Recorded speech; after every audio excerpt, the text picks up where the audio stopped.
Isang ka, sir, ah. Sige, sige.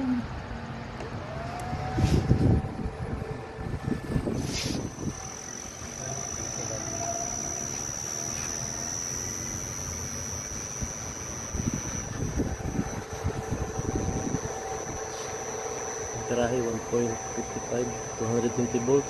20. RPM, 60 Hz. Suma-adjust ko na siya. Pwede mo, Mapas na. hinayan. Tuyo.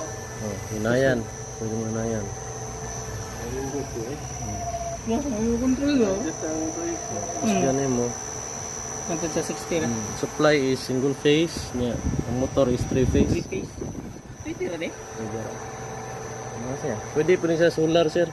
Kaya naman, pwede naman yung PV panel. So, dire rin yung ikuan nyo positive, Positive. negative. So, dapat ma-meet nyo requirement niya kung pila ka volts ang start up niya.